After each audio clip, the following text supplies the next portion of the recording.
Examination से एक दिन पहले तक भी कोर्ट चाहे तो इस एग्जाम को कैंसिल कर सकता है। तो पहले हमारी प्रेयर ये थी कि सबसे पहले तो आप जो री एग्जामिनेशन होने वाला है उसको आप स्टे लगा दीजिए कि अगर सपोजिटली पेपर लीक हुआ भी है तो वो जो री एग्जामिनेशन है उस स्पेसिफिक सब्जेक्ट, उस स्पेसिफिक पेपर या उस स्पेसिफिक शिफ्ट का होना चाहिए। अगर मान लीजिए इस एग्जाम के होने के बाद सीबीआई कहती है कि पहले वाला पेपर लीक ही नहीं था, तो उस कंडीशन में क्या होगा? ये सवाल तो सेम है हमारा। आप ये मत कराइए कि 23 तारीख को तो सीबीआई बता रही है कि वो एविडेंस ही डॉक्टर्ड है और 28 तारीख को आप ये निकाल देंगे कि नहीं हम दोबारा पेपर ले रहे हैं। Student, welcome to net crackers. मैं अनुराग शर्मा इस चैनल पे आप सभी का स्वागत करता हूं।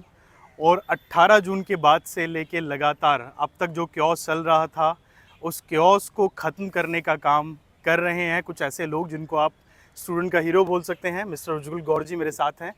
एक PIL डाली गई थी उज्जवल गौर जी द्वारा, जिसमें बेसिकली जो रीनेट का एग्ज़ाम होना था उसको लेकर सवाल उठाया गया था, क्योंकि सीबीआई की इंक्वायरी चल ही रही थी। एक रिपोर्ट में ऐसा सीबीआई ने इनिशियली कहा था कि जो एविडेंसेस थे वो फेक थे, तो उसके बाद रीनेट को भी कंडक्ट कराना एक जल्दबाजी होगी और इसको लेकर ही PIL डाली गई थी। उज्जवल सर हमारे साथ हैं और उस PIL पे भी हम सबसे पहले नज़र डाल लेते हैं। सर, सबसे पहले तो जो फर्स्ट PIL डली थी उसमें क्या पॉइंट्स थे हमारे? देखिए, जो इसमें सबसे पहली PIL डली थी, सबसे पहले काफ़ी मेरे पास क्वेरीज आ रही थी। ये PIL डालने का जो मकसद था वो ये था कि लगभग 9 लाख स्टूडेंट्स का जो फंडामेंटल राइट है वो वायलेट हो रहा है। काफ़ी स्टूडेंट्स ऐसे हैं जिन्हें अपने लीगल राइट का मालूम नहीं है और काफ़ी स्टूडेंट्स ऐसे हैं जिन्हें मालूम है तो उन्हें रेमेडी नहीं पता।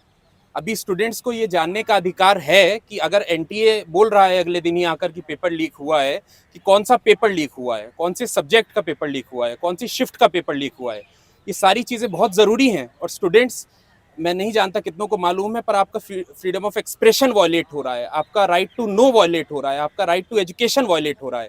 तो वो PIL एक गुड स्पिरिट में डाली गई थी ताकि इन स्टूडेंट्स का जो राइट्स वायलेट हो रहे हैं उनको हम बचा सकें और ताकि जो आर्बिट्ररी एक्शन हो रहा है उस स्टेट के यानी कि NTA के आर्बिट्ररी एक्शन को हम रोक सकें। तो उसके लिए वो डाली थी। अभी उसमें कई चीज़ें मैं देख रहा हूँ कि इसमें हमारे पॉइंट्स क्या थे PIL में। जी सर। तो अनुराग जी से मेरी व्हाट्सएप पे बात होती रहती है, तो इसमें जो हमारे मुख्य पॉइंट्स थे वो हमने अलग अलग प्रेयर्स के तौर पर डाल रखा है। तो सबसे पहले हमारी प्रेयर ये थी कि सबसे पहले तो आप जो री एग्जामिनेशन होने वाला है उसको आप स्टे लगा दीजिए। वो स्टे इसलिए लगाना है क्योंकि CBI ने लगभग 23 जून को ये पाया है, ये उसकी फाइंडिंग्स है कि जिस एविडेंस के आधार पर पेपर को पोस्टपोन किया गया या पेपर को कैंसिल किया गया था वो एविडेंस ही डॉक्टर्ड था। तो अगर वो एविडेंस डॉक्टर्ड था तो फिर री एग्जामिनेशन की क्या ज़रूरत है? जिन स्टूडेंट्स के जो एक सेंटर से जो अपने घर से सेंटर तक जाते हैं, वहाँ रिसोर्सेज एक्सपेंड कर रहे हैं, है ना, तो वो उस वाली ये उस पैरामीटर के लिए हमने लगाई थी। तो सबसे पहली प्रेयर थी हमारी कि हमारा जो री एग्जामिनेशन का जो शेड्यूल आया है तो उस पर स्टे लग जाए। दूसरा हमने मांगा था कि ये जो CBI इंक्वायरी चल रही है कि इसको फास्ट ट्रैक कोर्ट मॉनिटर्ड कर दिया जाए। केवल फास्ट ट्रैक नहीं, इसको कोर्ट मॉनिटर्ड हमने मांगा था। कोर्ट मॉनिटर्ड इसलिए ताकि CBI की जो भी फाइंडिंग्स हो वो फाइंडिंग्स सीधे CBI कोर्ट में सबमिट करे।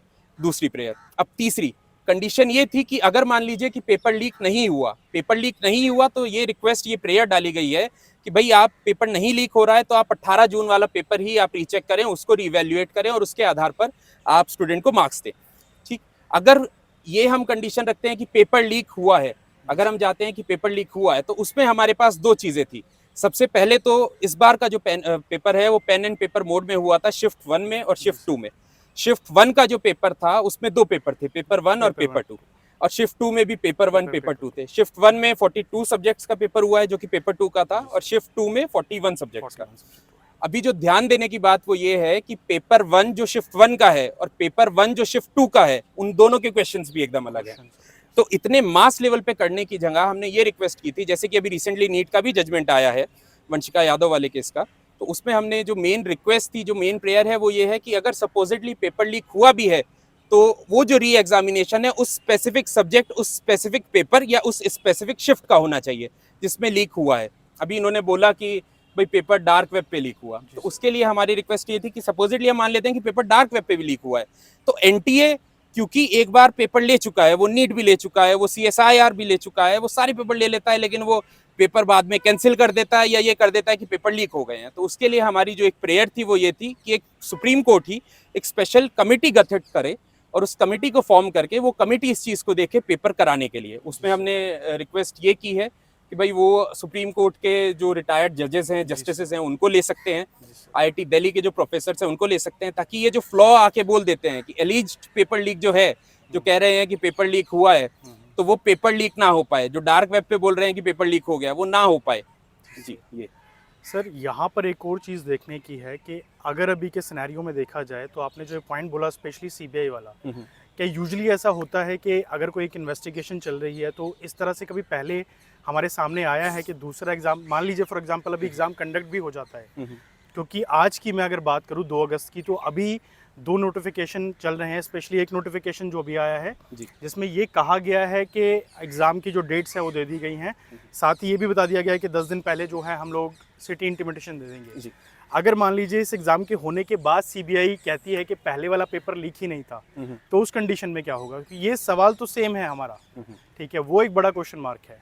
तो कोई भी पीआईएल या रिट दायर करने का या पिटीशन दायर करने का जो मकसद है वो यही है कि रिसोर्सेज वेस्ट ना हो। एग्जैक्टली। सीबीआई इंक्वायरी अगर आपने बैठा रखी है तो आप इंक्वायरी को एक्सपेडाइट कराइए। आप ये मत कराइए कि 23 तारीख को तो सीबीआई बता रही है कि वो एविडेंस ही डॉक्टर्ड है और 28 तारीख को आप ये निकाल देंगे कि नहीं हम दोबारा पेपर ले रहे हैं। जी सर। तो उसमें स्टूडेंट्स के भी रिसोर्सेज वेस्ट हो रहे हैं। और सबसे बड़ी बात जो आज मेरे ध्यान में आई है वो ये है कि काफ़ी स्टूडेंट्स ने ये बताया कि इस री एग्जामिनेशन का जो शेड्यूल आया है, जो री एग्जामिनेशन इन्होंने बोला है कि ले रहे हैं, उस चक्कर में हरियाणा की शायद आज वैकेंसीज आई जी हैं। सर। तो स्टूडेंट्स ऐसे हैं जो उस वैकेंसी में अप्लाई नहीं कर पा रहे, तो उनका कितना बड़ा लॉस है इस री एग्जामिनेशन से। और हम इस चीज़ के खिलाफ है ही नहीं। अगर पेपर लीक हुआ है तो निश्चित आप री एग्जामिनेशन लें, लेकिन इस मास लेवल पे मत लें। पेपर का आप लीकेज का पहले आप ये देखें कि वो सिस्टमैटिक ब्रीच है या फिर वो किस हिसाब से हुआ है। अगर मात्र जो क्वेश्चन है वो यही है कि लीकेज 1 या 2 सवाल का हुआ है, 1 या 2 क्वेश्चंस का हुआ है, तो बेहतर है कि आप उन क्वेश्चंस को सबके लिए हटा दें, आप उन क्वेश्चंस को सबके लिए ऑमिट कर दें, है ना। तो पर पहले जांच की रिपोर्ट तो आ जाए। रिपोर्ट जब हमारे पास आएगी तो ही ना हम बेहतर बता पाएंगे कि लीकेज हुआ है या नहीं हुआ है। आप उसी उसमें अगर आप री एग्जामिनेशन का कर देंगे तो नहीं हो पाएगा, इस तरह नहीं चलेगा। तो ये आर्बिट्रेरी एक्शन ही रहेगा। सर अभी जो आपने दूसरी पीआईएल फाइल की है, अब इसमें क्या हम सेम पॉइंट्स को डिस्कस करने वाले हैं या इसमें कुछ और नए पॉइंट्स को ऐड ऑन किया गया है? जी, जो हमारी सेकंड पिटीशन हमने फाइल की है, जैसे हमने पहली पिटीशन फाइल की थी तो ऑनरेबल सुप्रीम कोर्ट ने कहा था कि लेट स्टूडेंट्स कम। तो उस रिस्पांस में मेरे पास लगभग 1000 स्टूडेंट्स के कॉल्स मैसेजेस आए हैं, उनका रिप्रेजेंटेशन आया है और वो चाह रहे हैं इसमें पार्टी बनना। तो उसमें से हमने जो आसपास के एरियाज़ के थे या जो अवेलेबल थे, हमने उसमें से 48 या 49 के आसपास पिटिशनर्स इसमें हैं। अभी जो हमने इसमें प्रेयर रखी है वो लगभग सेम है, पर एक चीज़ जो इसमें एड ऑन हुई है वो ये हुई है कि किसी भी वजह से स्टूडेंट्स का दिसंबर वाला पेपर ना हैम्पर हो, क्योंकि ये एक सबसे इंपॉर्टेंट चीज़ है कि अगर ये डिले होता है, अगर सीबीआई की रिपोर्ट डिले आती है या सीबीआई की रिपोर्ट बोलती है पेपर लीक हुआ है या री एग्जामिनेशन होता है या कुछ भी कंडीशन होती है, उसमें दिसंबर वाले जो स्टूडेंट्स हैं जो दिसंबर में अपेयर होने वाले हैं, उनके लिए ध्यान रखा गया है कि उनको ये प्रॉब्लम ना हो, उनको ये इशू ना हो, उनका दिसंबर का पेपर इंटैक्ट रहे और वो अपना दिसंबर वाले पे अच्छे से फोकस कर सके। ये बिल्कुल सर, ये एक बहुत इंपॉर्टेंट पॉइंट आपने डिस्कस किया, बिकॉज मैंने भी इनिशियली जब इस टॉपिक पे वीडियो बनाई थी तो मैंने भी इस कंसर्न को रखा था कि अगर ये सितंबर तक एग्ज़ाम ख़त्म करते हैं तो मिड सितंबर तक रिजल्ट आएगा। तो एनटीए का अगर हम पिछला रिकॉर्ड देखें तो उन्होंने एग्ज़ाम्स को मर्ज भी किया है, तो पॉसिबिलिटी ये भी हो सकती थी कि दिसंबर के एग्ज़ाम को ये जून में अगले बार मर्ज कर दें। बट आपने ये पॉइंट डाला है तो डेफिनेटली ये कंसीडर होता है, तो ये बहुत बड़ा एक एडवांटेज होगा। सर एक चीज़ यहाँ पर मैं और ऐड ऑन करना चाहूँगा, अभी लगातार एक ये भी न्यूज़ है कि दिल्ली हाई कोर्ट में भी एक पटिशन डाली गई है, एक थोड़ी सी नज़र आप उस पर भी डालिए कि उसमें वहाँ क्या चल रहा है। देखिए, सुप्रीम कोर्ट डायरेक्ट आने का जो मकसद था वो यह था, क्योंकि नेट जेआरएफ का जो पेपर है वो केवल दिल्ली के स्टूडेंट्स नहीं दे रहे हैं, वो पैन इंडिया स्टूडेंट्स देते हैं। तो डायरेक्टली सुप्रीम कोर्ट आने का जो मकसद था वो ये था कि जो डायरेक्शंस हैं वो भी सुप्रीम कोर्ट से आने चाहिए, जो कि पैन इंडिया की एक कोर्ट है ना। तो यहाँ से इसका मकसद था। अभी जो दिल्ली हाई कोर्ट में पिटिशंस हैं, मेरे कुछ फ्रेंड्स ही हैं जिन पर जो उस पर काम कर रहे हैं, तो उनसे बात करेंगे, लेकिन डायरेक्शंस जो अल्टीमेटली आएंगी, जहाँ तक मैं समझ पा रहा हूँ, वो सुप्रीम कोर्ट से ही आएंगी। एग्जैक्टली सर, बिकॉज एनडीए तो एक ऑल इंडिया गवर्निंग बॉडी है इस चीज़ को लेकर।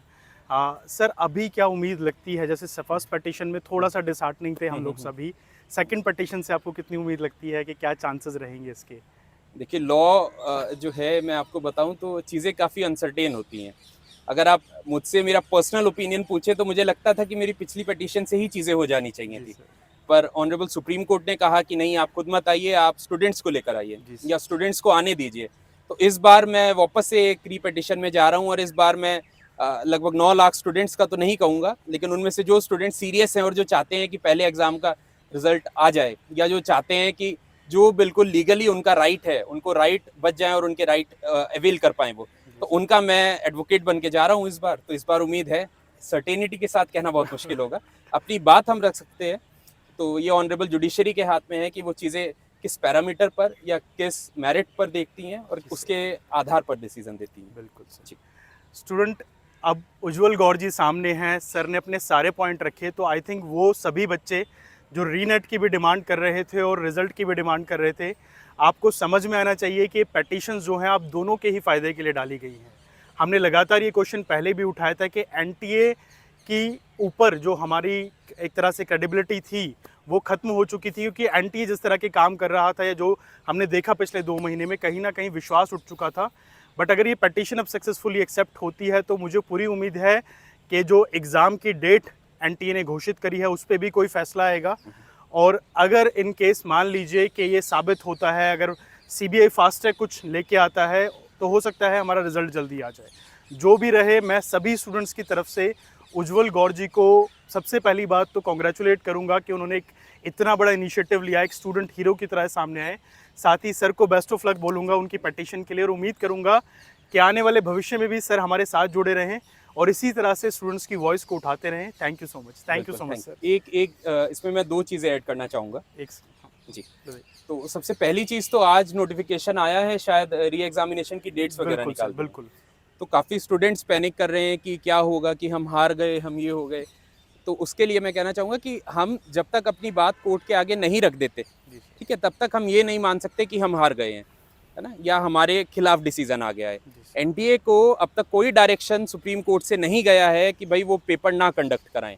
उनका जो काम है, उनका जो कैलेंडर है, वो अपना फॉलो करेंगे, और हमारा जो काम है हम अपना फॉलो करेंगे।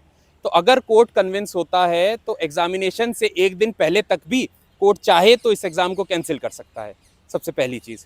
दूसरी चीज़, कुछ स्टूडेंट्स को था कि हमारा जो स्टेट वैकेंसीज़ आ रही हैं, जो हरियाणा की जैसे आई हैं, तो मैं कोशिश करूँगा कि इस चीज़, कोशिश नहीं, मैं निश्चित ही इस बात को भी रखने की ना करें, क्योंकि ये भी ज़रूरी है कि स्टूडेंट्स केवल नेट का रिजल्ट उनका पहले आ जाए, ये काफ़ी नहीं होगा। ज़रूरी ये है कि उनको जो रोज़गार है, उनको जो नौकरी है वो मिल जाए, तो वो तभी मिलेगी जब वो एलिजिबिलिटी कंडीशन फुलफिल करेंगे। तो एक कोशिश ये भी रहेगी, और बस इसी के साथ मैं बात समाप्त करूंगा। और मैं ये कहूँगा कि आप ज़्यादा परेशान नहीं हो, चीज़ें अपने प्रोसेस पे, अपनी रफ्तार पे चलती हैं, उसी पर चलने दीजिए। आप अपने हिस्से का काम कीजिए, आप फिर भी पढ़ते रहिए, क्योंकि वो भी ज़रूरी है। और पढ़ाई कभी ऐसा नहीं है कि आपने जो पढ़ लिया कि वो आपकी वेस्ट चली जाएगी या बर्बाद हो जाएगी। तो आप अपने हिस्से का कीजिए, हम अपने हिस्से का करते हैं, और निश्चित ही मुझे लगता है कि इसमें फेवरेबल डिसीज़न आएगा। Thank you.